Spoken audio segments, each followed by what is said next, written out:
اعوذ باللہ من الشیطان الرجیم بسم اللہ الرحمن الرحیم۔ سورہ آل عمران آیت نمبر 137۔ پچھلی آیتیں ہم نے دیکھی کہ فلاح پانے والوں کے لیے کتنی خوبصورت باتیں کی گئیں کہ کس طرح غصے کو روکنا ہے اور کن کن پر غصہ کرنا ہے، اس کی تو وزڈم آپ کے پاس ہے، کہاں پر غصہ ضروری ہے کہاں پر نہیں ہے، اور اپنی غلطی کو مان لینا۔ یہ سب سے بڑا پوائنٹ ہم نے پڑھا تھا کہ ان سے جب کوئی بد فعلی بھی ہو جاتی ہے تو وہ اللہ کو یاد کرتے ہیں، بخشش کی دعا مانگتے ہیں، کیونکہ انہیں یہ بات اچھی طرح پتہ ہوتی ہے کہ عمل کے بغیر جنت نہیں اور اللہ کے علاوہ کوئی معاف کرنے والا نہیں، تو اصلاح بہت ضروری ہے۔ اچھا، آگے جب ہم یہ بات پڑھتے ہیں اسی سے جوائن کر کے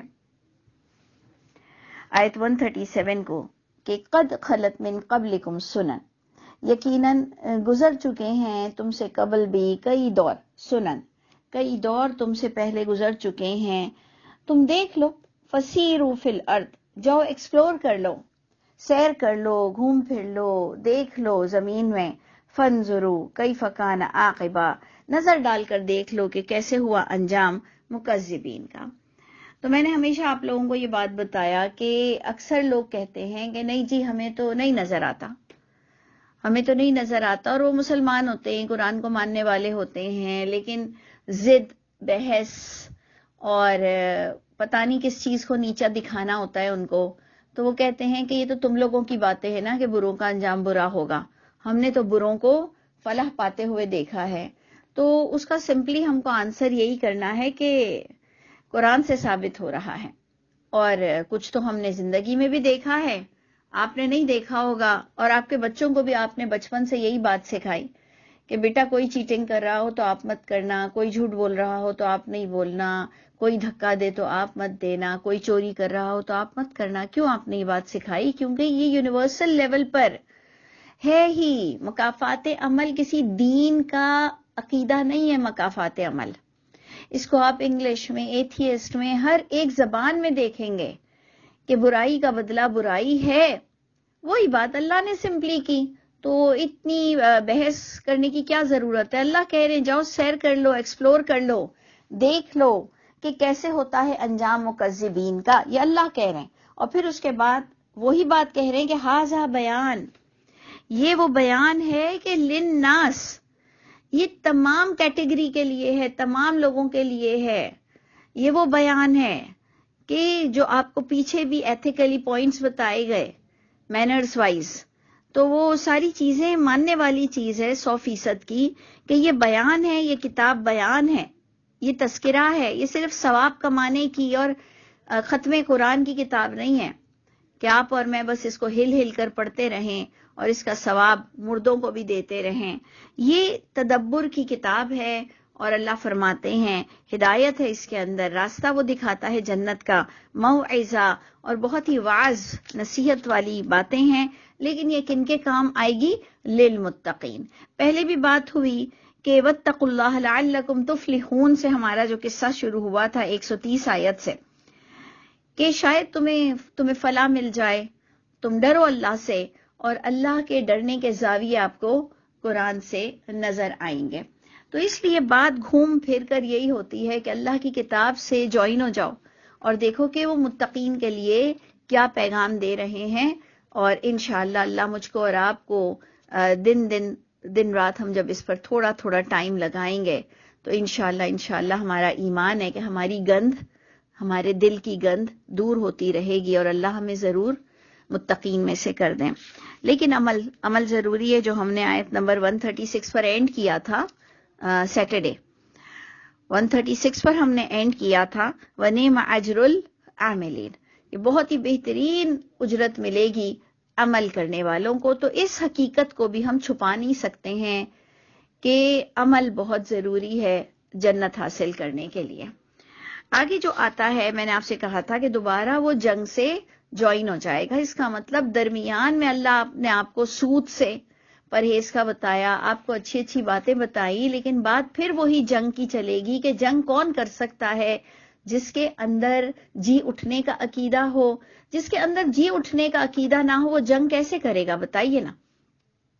جس کی زندگی کا مقصد یہی ہے کہ ہم ادھر ہی بس آئے ہیں اور ادھر جتنا انجوائے کرنا ہے کر لو، بعد میں کوئی اٹھنا نہیں ہے تو وہ جنگ میں کیوں جائے گا، وہ اپنی زندگی کو داؤ پہ کیوں لگائے گا؟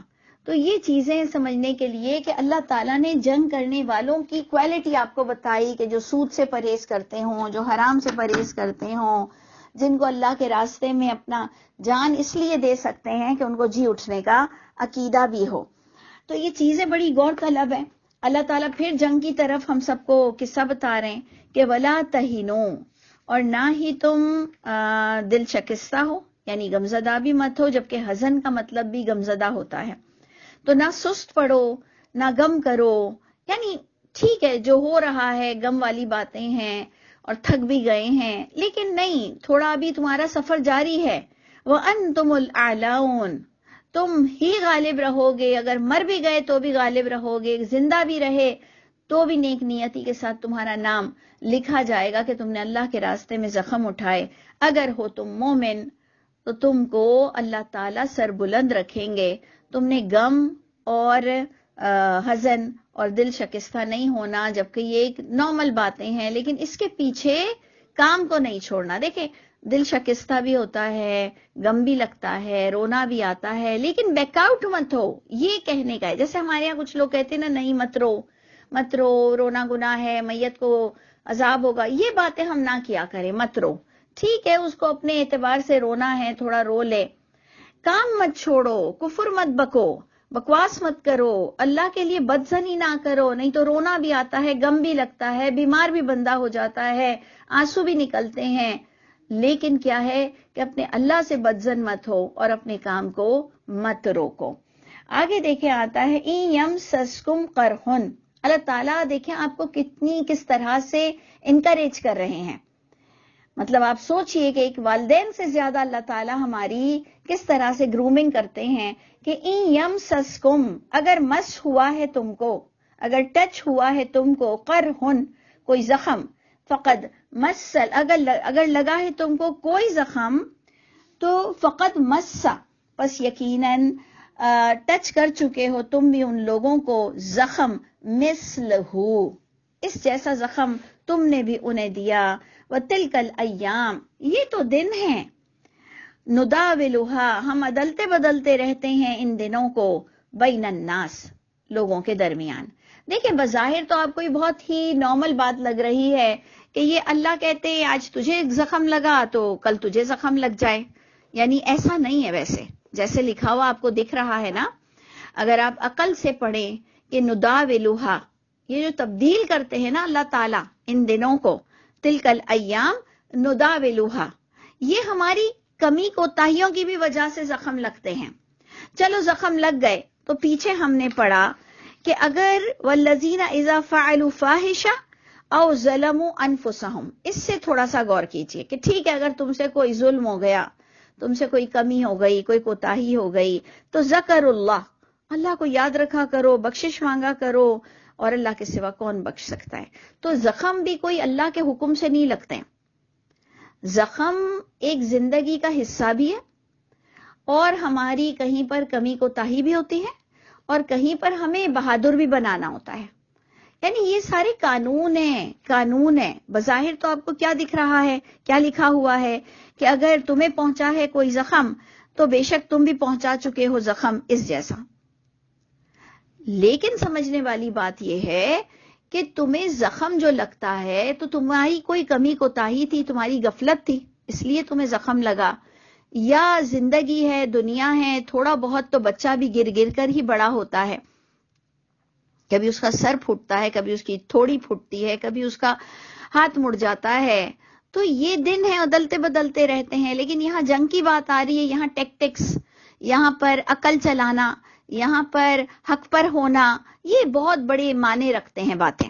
تو اس لیے ذرا سا آپ اور میں یہاں عقل مندی سے ان آیتوں کو پڑھیں کہ اللہ ان دنوں کو تبدیل کرتے رہتے ہیں ہماری کسی حرکتوں کی وجہ سے.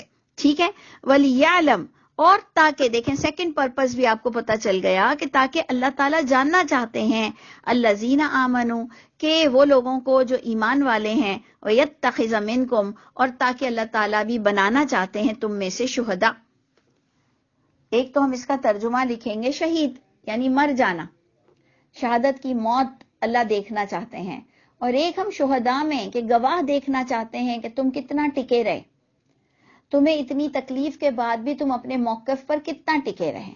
دیکھیں یہی معاملہ ہم اپنے والدین کے بھی ساتھ کرتے ہیں، بچوں کے بھی ساتھ کرتے ہیں، اور شوہروں کے بھی ساتھ کرتے ہیں کہ اگر ایک نکاح پڑھ لیا ہے شوہر سے، بچے پیدا کر چکے ہیں، ماں باپ کے پیٹ سے نکل چکے ہیں، اب ہم کوئی چھوڑ تھوڑی دیتے ہیں۔ اگر کوئی پرابلم بھی ہوتی ہے تو ہم دوبارہ کچھ نہ کچھ کر کے، بہت ریئر معاملات میں چھوڑا جاتا ہے کسی کو، تو ہم اللہ کو کیسے چھوڑ دیتے ہیں؟ ہم تھوڑے سے زخم پر اللہ سے بدگمان کیسے ہو جاتے ہیں؟ ہم اپنے رشتے ناتوں کو تو نہیں چھوڑتے ہیں، ہم اس کو کسی بھی طرح اپنی ذمہ داری سمجھتے ہیں، تو ہم اللہ کے معاملے میں اتنے جلدی بدظن کیسے ہو جاتے ہیں؟ تو یہ چیزیں بڑی قابل غور ہیں، کیونکہ آپ بار بار اس بات کو یاد کریں کہ مسلمانوں کی 2 جماعتیں بیک آؤٹ ہونے کا سوچ رہی تھیں، اور ابھی بھی آپ آگے دیکھیے گا آیت جو آئے گی کہ وہی لوگ مسلمان، اللہ چاہتے تو ان مسلمانوں کی باتیں جسے ہم صحابہ کرام بھی کنسیڈر کر سکتے ہیں، یہ مسلمان جو جنگ میں شریک ہوئے، انہوں نے اللہ کے رسول کے لیے تھوڑی بہت بدگمانی بھی کی، اپنی غلطیاں تھیں، لیکن انہوں نے اپنی غلطیوں کو ہماری طرح نظر انداز کرتے ہوئے تیسرے پر الزام ڈالنے کی کوشش کی۔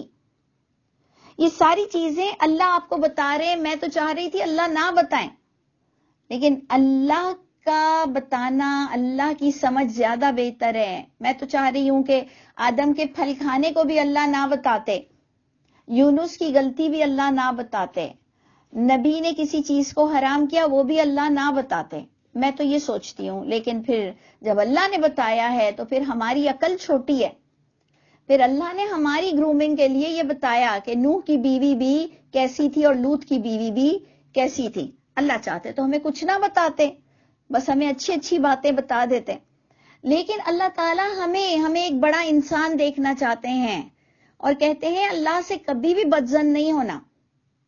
اور یہ جنہوں نے اللہ کے نبی کی سنگت بھی اختیار کی، ان کے اندر بھی دراڑیں پڑ گئی تھیں۔ تو اس لیے آپ اتنا کسی پہ ٹرسٹ مت کرو، اور آپ کی زندگی کسی انسان کے پیچھے نہ ہو، کیونکہ آگے انہی آیتوں میں آئے گا کہ اگر نبی کو موت آ گئی تو کیا تم اپنے موقف کو بدل دو گے؟ کیا تم صرف نبی کے لیے لڑتے ہو؟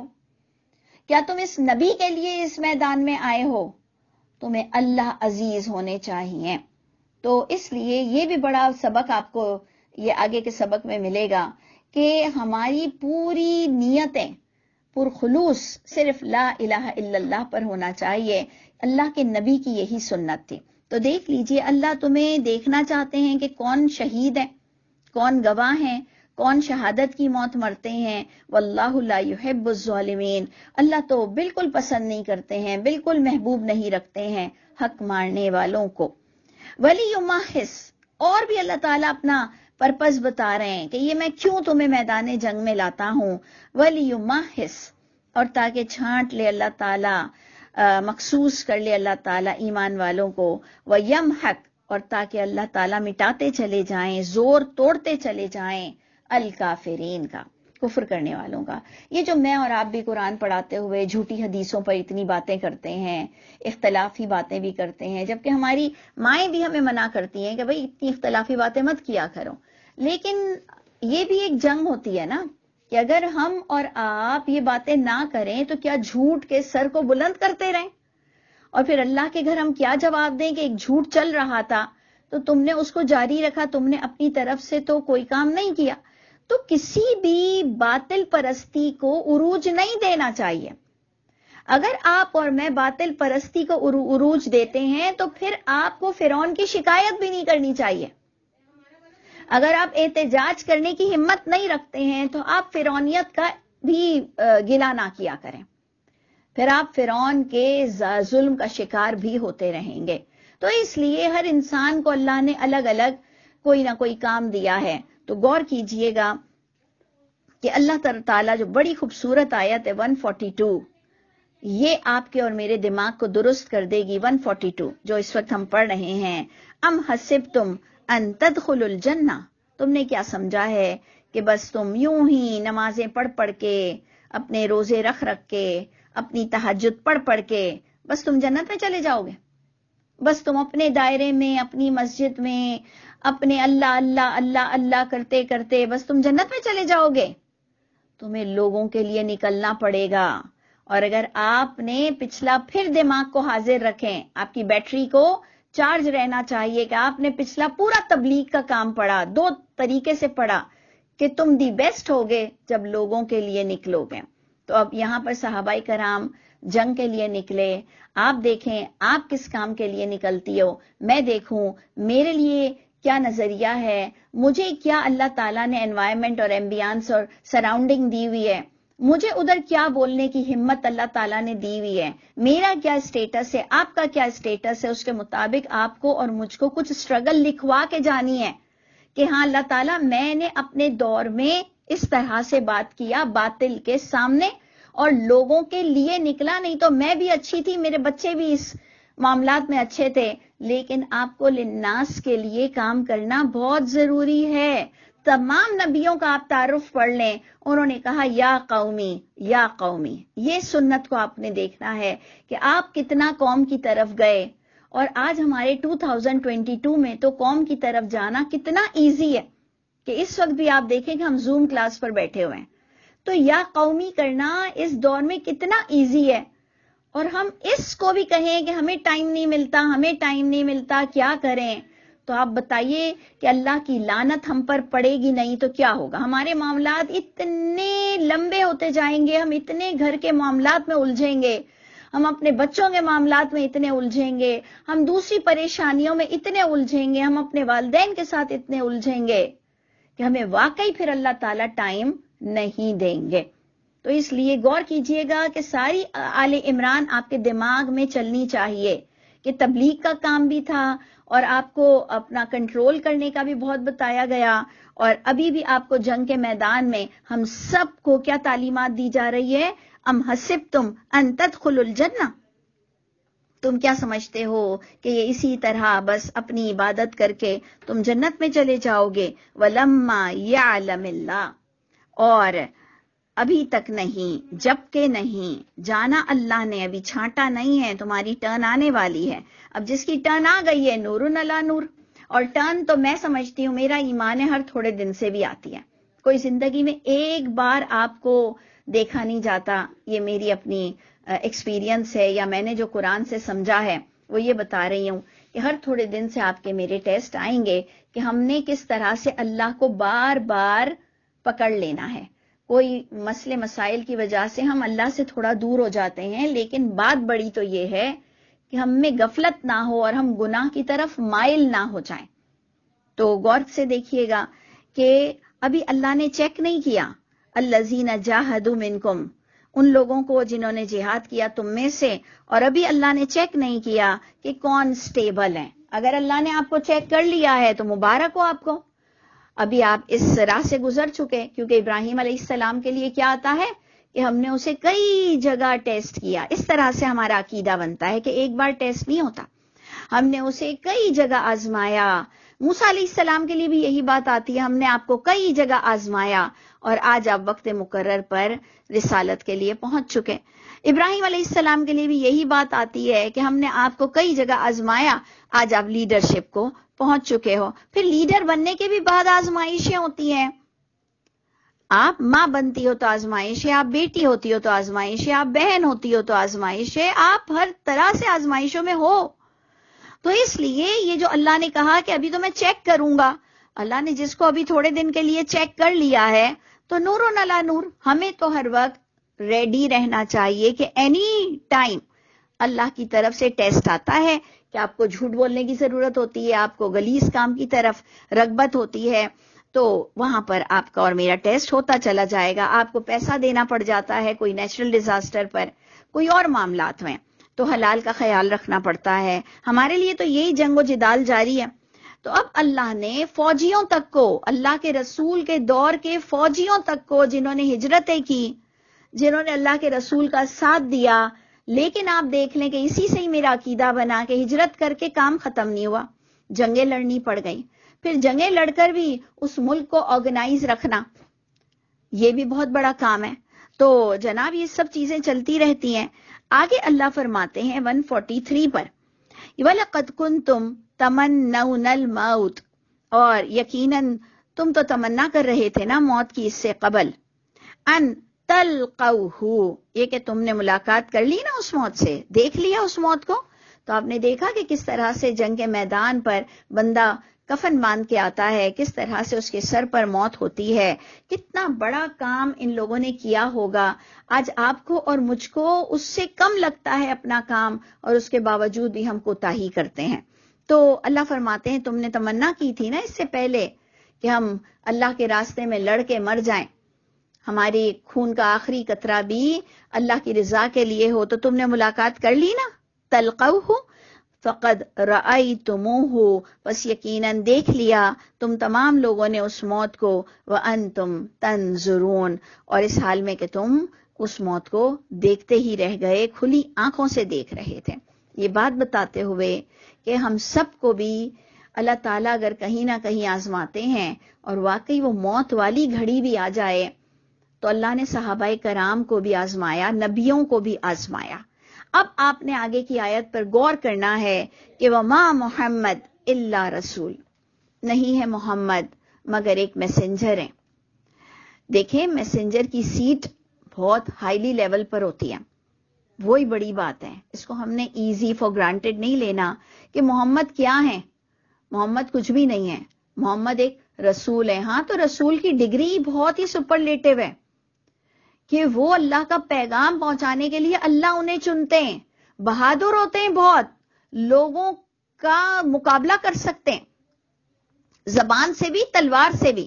یہ دیکھ لیجئے یہاں پر آپ کو محمد صلی اللہ علیہ وسلم کی پوری پرسنالٹی سامنے نظر آ رہی ہے، جو اسپیشلی ہم جو سبق پڑھ رہے ہیں کہ وہ بٹھا رہے تھے فوجیوں کو، یعنی وہ کتنے لاجواب انسان تھے ماشاءاللہ، کہ باقاعدہ ایٹ ٹائم وہ اگر نبی تھے تو پھر وہ میسنجر، جو نبی ہم میسنجر ان کو کنسیڈر کرتے ہیں، اور پھر آپ سوچئے کہ اس طرح سے لڑائی کے لیے پورا ایمبیانس بنانا اور سارے ویپنز کا ہونا اور ویپنز کی چیکنگ کرنا اور کس در کدھر کب جانا ہے، یعنی یہ سب چیزیں آپ کیا سمجھتے ہیں کہ وہ کیا فل ٹائم عبادت میں رہتے ہوں گے؟ فل ٹائم کیا وہ عبادت میں رہتے ہوں گے؟ یا وہ اپنی اس ملک کو آرگنائز رکھنے کے لیے کتنا ٹائم نکالتے ہوں گے، جنگ و جدال کی تیاری کے لیے کتنا ٹائم نکالتے ہوں گے، ہتھیاروں کے لیے، سواریوں کے لیے وہ کتنا ٹائم نکالتے ہوں گے، کتنا چوز کرتے ہوں گے، کون فرسٹ لائن میں ہوگا، کون سیکنڈ لائن میں ہوگا، کون کہاں پر ہوگا، کون کس طرح اٹیک کرے گا۔ یعنی آپ سوچئے ان لوگوں نے اپنی چھوٹی سی زندگی بھی کیسے گزاری، صرف مسلمانوں کو سر بلند رکھنے کے لیے۔ آج ہم چور بن کر بیٹھ چکے ہیں اور اتنا سا پاکستان ہم سے سنبھلا نہیں جاتا ہے۔ خدا تعالیٰ پاکستان کے لیے کوئی بہترین بس شخصیت بھی ہو، اور اللہ پاکستان کو بڑی ترقی عطا فرمائے، تمام مسلم ممالک کو اللہ تعالیٰ ترقی نصیب فرمائے۔ تو اللہ فرماتے ہیں کہ محمد صلی اللہ علیہ وسلم وہ بڑے جیدار تھے، لیکن اللہ تعالیٰ اس وقت آپ کو کیا عقیدہ دے رہے ہیں؟ قد خلت من قبلہ الرسل۔ اب عقیدہ آپ نے دیکھنا ہے کہ اس وقت محمد صلی اللہ علیہ وسلم سے آپ کو عقیدہ کیا مل رہا ہے کہ یقیناً گزر چکے ہیں اس سے پہلے بھی کئی رسول۔ تو اے لوگوں، افَإِن مَاتَ، کیا پس اگر موت آ جائے اس نبی کو، ماتا اللہ کہہ رہے ہیں ہمارے یہاں تو موت آنا نبی کو گالی ہے، اور اسپیشلی محمد صلی اللہ علیہ وسلم کے لیے یہ کہنا کہ ان کو موت آنی ہے یا آ گئی تو لوگوں کو گالی لگتی ہے، لوگ سمجھتے ہیں کہ ہم اللہ کے رسول کی بے عزتی کر رہے ہیں۔ تو جو الفاظ اللہ نے استعمال کیا وہ بے عزتی کیسے ہو سکتی ہے؟ اللہ تو عقیدہ یہ دے رہے ہیں کہ کیا اگر موت آ جائے گی اللہ کے رسول کو، او قتیلا، یا وہ قتل کر دیے جائیں گے، کیا اللہ کو پتا نہیں تھا؟ کیا اللہ کو پتا نہیں تھا کہ وہ قتل کیے جائیں گے یا انہیں موت آئے گی؟ آپ دیکھ لیجئے اللہ کا انداز کہ اللہ تعالیٰ کس طرح سے بات کر رہے ہیں ہمیں سمجھانے کے لیے کہ کیا تم شخصیت پرستی میں مبتلا ہو، کیا تم ایک انسان کے پیچھے لڑتے ہو یا تم اللہ کی رضا کے لیے لڑتے ہو؟ تو اے لوگوں، کئی رسول آ کے جا چکے، تو اگر اللہ تعالیٰ بس جو ادھر پوائنٹ آ رہا ہے کہ اگر اس جنگ میں محمد صلی اللہ علیہ وسلم کی وفات ہو جائے، شہید ہو جائیں، قتل ہو جائیں، تو انقلبتم علی اعقابکم، کیا تم پلٹ جاؤ گے اپنی ایڑیوں پر؟ تو آپ غور سے دیکھیے گا کہ ہم بھی اکثر یہ بات کہتے ہیں نا کہ ہم اپنی ماں سے اتنے اٹیچڈ ہوتے ہیں، ہم اپنے کسی اور سے اتنے اٹیچڈ ہوتے ہیں کہ ہم کہتے ہیں یہ نہیں تو کچھ بھی نہیں. تو یہ جو شعر و شاعری ہے نا، یہ صرف اللہ پہ سوٹ کرتی ہے کہ اگر اللہ ناراض ہیں تو ہماری کوئی حیثیت نہیں ہے. تو اللہ نے کہا کہ کیا تم اپنے عقیدے کو، اپنی اسٹرگل کو یہ سب بدل دو گے؟ تو سنو، کان کھول کر سنو. وَمَن يَنْقَلِبْ عَلَىٰ عَقِبَيْهِ، اللہ بے نیاز ہے، اللہ کو کوئی پرواہ نہیں. اللہ فرماتے ہیں جو کسی شخصیت کے پیچھے اللہ کو مان رہا ہے تو وہ سن لے کہ وَمَن يَنْقَلِبْ، جو پلٹے گا اپنی ایڑیوں پہ، پس ہرگز نہیں وہ ضرر دے سکتا اللہ کو ذرہ برابر بھی. یعنی یہ تم اللہ کے راستے کے لیے لڑ رہے ہو، اللہ تم سے بہتر لوگوں کو لائیں گے جو اللہ کے لیے لڑتے تھے. یعنی ادھر اللہ نے کئی لوگوں کے عقیدے چیک کیے ہوں گے کہ ان کو ایسے ہوتا ہوگا کہ اگر محمد صلی اللہ علیہ وسلم کو کچھ ہو گیا تو ہمارے لڑنے کا کیا فائدہ، ہم تو اس دنیا کو چھوڑ دیں گے، ہم تو اس شہر کو چھوڑ دیں گے، ہم تو جنگ چھوڑ کر چلے جائیں گے، جب محمد نہیں تو کچھ بھی نہیں. تو واقعی پیار تو ہمیں بھی بہت ہے، جیسے والدین سے ہوتا ہے ہمیں اس سے زیادہ پیار اپنے نبی سے کرنا چاہیے. لیکن دیکھ لیجئے اللہ آپ کو کیا کیا تعلیم دے رہے ہیں کہ اللہ کے راستے میں جب نکلتے ہو تو بس اللہ ہی سپریم ہے، بس اللہ ہی سپریم ہے. اللہ فرماتے ہیں سن لو، جو پلٹ جائے گا اپنی ایڑیوں پہ، وہ اللہ کو کوئی ضرر نہیں دے سکتا، اور جلد اللہ تعالی جزا دیں گے شکر گزاروں کو. شکر گزار کون ادھر کنسیڈر کیا جائے گا؟ جو کہ اللہ کے لیے لڑتا ہے اور پھر لڑتا ہی چلا جاتا ہے فتح ہونے تک. اس کو پسے پشت کوئی پرواہ نہیں ہوتی کہ اب کون جی رہا ہے. ہاں وہ اپنے نبی کے لیے جان دینے کو تیار ہوتا ہے، نہ کہ بیک آؤٹ ہو جائے راستے میں. ہاں نبی کو اکیلے نہیں جانے دینا ہے کہ نبی کا ساتھ دینا ہے. یہ آپ کے اندر ایک فیلنگ ہونی چاہیے. اب دیکھ لیجئے کہ جہاں موت کی بات آئی تو آپ دیکھ لیں کہ اللہ تعالیٰ نے اب آپ کو ایک موت کا عقیدہ دینا شروع کیا، جبکہ ہم یہ بھی آپ کو ساتھ ساتھ عقیدہ دیتے ہیں کہ اپنی زندگی کی حفاظت کرو. یہ بھی بڑا سمجھنے والا ٹاپک ہے کہ سورہ آل عمران میں اللہ تعالیٰ فرما رہے ہیں کہ وما کان لنفس، نہیں ہے کسی نفس کے لیے کہ ان تموتا، یہ کہ وہ موت آ جائے، مگر اللہ کے حکم کے ساتھ آتی ہے. یہ سمجھنے والا پوائنٹ ہے. باذن اللہ کو ذرا سا آپ نے ہائی لائٹ کرنا ہے اپنی پین سے بھی کہ ٹاپک موت کا ہے، لیکن فوکس کس کو کرنا ہے؟ باذن اللہ کو، کہ اللہ کے حکم کے ساتھ موت آتی ہے. تو دیکھیں کتاب معجلہ کو بھی ہائی لائٹ کرنا ہے کہ وقت ہے ایک طے شدہ، کتاب یعنی کتابت ہو گیا ہے معجلہ وقت کا. اب اس کے اندر میں اپنا آپ کو انڈرسٹینڈنگ دے دیتی ہوں کہ میرا ایمان ہے کہ وقت بدل سکتا ہے، لیکن اگر وقت آ جائے تو ضد بھی نہیں کرنی ہے، پیچھے بھی نہیں پڑنا کہ اللہ اس کو میت کو اٹھا دے، میت کو اٹھا دے. اللہ آپ تو علی کل شیء قدیر ہے، یہ مرے ہوئے کو اٹھا دیں. ایک وقت مقرر ہے، لیکن ایمان یہ رکھنا ہے کہ اللہ تعالیٰ اگر میں دعا کروں گی تو بہتری ہو سکتی ہے. سمجھ آئی؟ دعا اپنی جاری و ساری رکھنا ہے. یہ جو حدیثوں میں آ رہا ہے کہ جی تمام چیزوں کی دعا مانگ سکتے ہیں، زندگی کی دعا مانگنا فضول ہے کیونکہ وہ بڑھ نہیں سکتے. تو میرا عقیدہ کچھ اور ہے. میں کہتی ہوں دعا مانگو، محنت کرو، بچنے کی کوشش کرو. جیسے ہمارے ہاں کہتے ہیں نا کہ سگریٹ نوشی ہے وہ آپ کی زندگی کو آدھا کر دیتا ہے، شراب نوشی ہے، شراب پینا ہے تو وہ زندگی کو یوں کر دیتا ہے، آپ کے کتنے پارٹس کو ختم کر دیتا ہے، آپ کی لائف میں پرابلمز آ جاتی ہیں. تو یہ بات میں اس پر بڑا ٹرسٹ رکھتی ہوں. ایٹ لاسٹ ہم اس بات پہ ٹرسٹ رکھتے ہیں کہ موت اللہ کی طرف سے ہوتی ہے، فرشتے لے کے جاتے ہیں روح. یہ سارا ہمارا عقیدہ ہے.